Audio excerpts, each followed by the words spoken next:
Hai Sobat Royal Chess, kalau kalian udah lihat pertandingan final antara Hikaru Nakamura melawan Yane Pomniachtchi, saya akan ajak kalian untuk menyaksikan partai perebutan tempat ketiga yang gak kalah seru nih antara juara dunia Magnus Carlsen melawan Nodirbek Abdusattorov. Kalian akan melihat game ketiga, di mana ini game yang sangat menentukan bagi Magnus Carlsen, di mana dia berhasil menyamakan kedudukan 1-1 di game kedua, dan di game ketiga ini dia berbalik unggul. Bagaimana partainya? Ini menyajikan partai yang sangat taktikal dan patut kita simak. Kita santap ilmu yang diberikan oleh Grandmaster dunia ini. Ya, putih memulai dengan langkah kuda ke petak B3, hitam merespon dengan kuda B6, putih G3. Magnus Carlsen langsung aktifkan ancaman gajah terang pada petak B7 dari diagonal di petak H1. Kemudian hitam merespon dengan langkah F5, putih memainkan langkah kuda A5, langsung ya, baru 3 langkah aja ini nih, serunya permainan vice random. Magnus Carlsen ya, langsung memberikan serangan ke petak B7. Nodirbek merespon dengan langkah kuda F6, putih C4, hitam E5, putih kuda F3, dan hitam menteri E7. Putih mainkan menteri ke petak C2, hitam E4. Apa tujuan dari langkah E4 Nodirbek Abdusattorov? Sepertinya ingin mematikan ancaman bahaya dari gajah H1 tadi, guys. Kemudian putih mainkan kuda D4, mengancam pion F5, hitam menteri E5. Nah, ini bukan langkah yang tepat karena langkah menteri E5 ini membuat Magnus bisa memainkan kudanya kembali ke petak B5. Kali ini kuda di petak B5 mengincar pion di petak A7. Hitam A6, putih D4. Boom! Kemudian hitam memilih menteri E7. Ya, tidak ingin menghilangkan kekuatan dari pion E4 yang mencegah gajah H1. Kalau tadi hitam melakukan langkah N-pasen di sini, maka putih akan mendapatkan keunggulan.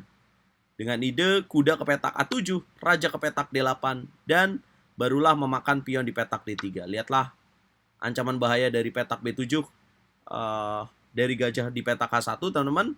Dan untuk mencegah ini mungkin hitam akan melakukan langkah D5. Tapi putih dapat melanjutkan dengan serangan gajah B4 dan akan menarik benteng petak E1 untuk menyerang petak E7. Ini bahaya banget.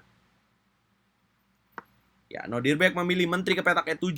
Putih tetap melakukan idenya kuda ke petak A7 skak. Hitam raja D8 dan putih menteri B3. Ya, kalau misalkan benteng mengancam kuda, maka akan mati konyol ya dengan kuda makan pion B7. Nah, tujuan dari menteri B3 ini untuk menjalankan langkah C5, mengaktifkan ancaman pada pion B7. Nodirbek Abdusattorov mencegah dengan langkah D6, putih menambahkan kekuatan dengan gajah B4. Hitam kuda C8, kuda memukul kuda, raja memukul kuda, dan putih C5. Nah, dengan bergeraknya raja hitam, maka di sini Abdusattorov sudah kehilangan kesempatan untuk mengamankan rajanya dengan lakukan rokade. Sementara Magnus Carlsen masih dapat melakukan langkah rokade pendek, memindahkan rajanya terbang ke petak G1 atau memindahkan benteng satunya ke petak D1, lakukan rokade panjang.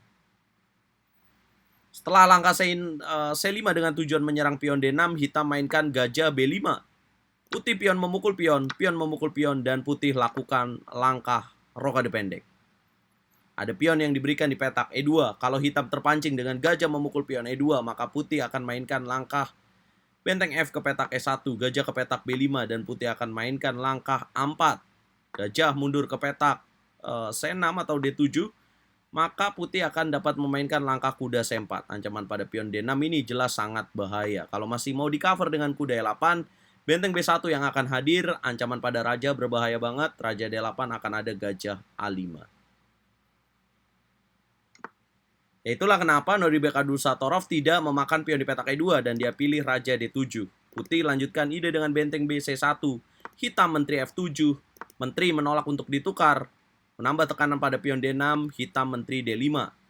Putih B3. Hitam F4. Nah, ini langkah blunder dari Nodirbek Abdusattorov yang membuat putih bisa set up kuda C4. Ancaman skakster di petak B6. Gajah memukul kuda. Pion memukul gajah. Hitam menteri E6. Putih menteri A4 skak, hitam raja E7, dan putih mendobrak dengan langkah C5. Hitam balas dengan G5, putih memukul pion D6, hitam raja F7, putih masuk dengan benteng C5. Hitam kuda ke petak D5, putih menteri B3, kuda memukul gajah, menteri memukul kuda, dan hitam gajah F6. Memang sepasang gajah beda warna teman-teman, tapi posisinya ini udah unggul buat pemain putih. Ya, dan putih lanjutkan dengan benteng C7, raja ke petak G8, dan di sini ada langkah kunci kemenangan di langkah berikutnya. Ini saatnya kalian untuk menjawab guys, apa langkah yang harus dimainkan oleh Magnus Carlsen? Yap, tepat banget adalah langkah D5. Boom! Mengaktifkan ancaman pada menteri B4, mengancam pion M4, dan gajah H1 juga mengancam pion M4. D5, hitam memilih menteri E5, putih menteri memukul pion M4, menteri memukul menteri, gajah memukul menteri, dan benteng F7. Sekarang putih memiliki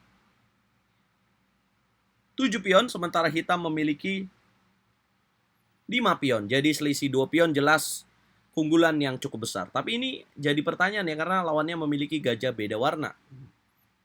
Nah, bagaimana cara Magnus Carlsen melanjutkan serangan setelah benteng F7? Dia memilih gajah F5. Setupnya adalah gajah ke petak E6. Kalau pertukaran benteng akan menjadikan pion promosi di petak C8.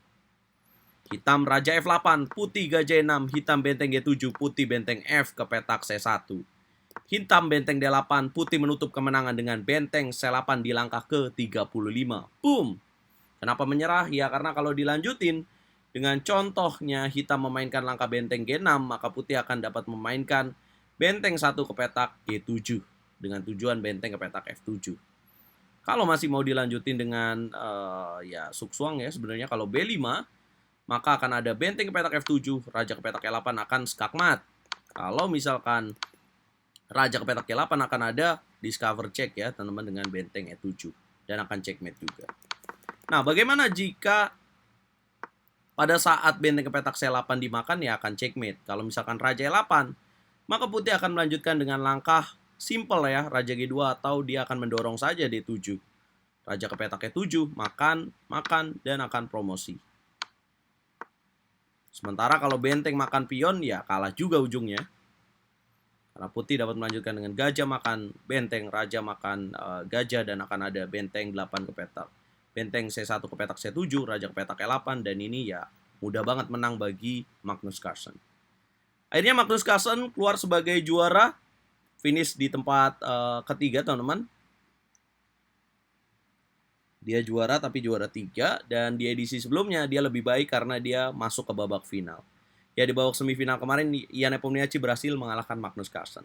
Nah, apa komentar kalian untuk game ini teman-teman? Apa komentar kalian tentang performa Magnus Carlsen ya? Kalau RLCS catat sih ini mulai grafiknya menurun ya, apa yang terjadi dengan Magnus Carlsen nih teman-teman. Apakah ini semua karena skandal dirinya dengan Hans Niemann? Kita ngobrol di kolom komentar. Jangan lupa bantu aku dengan cara like, share, komen, dan subscribe.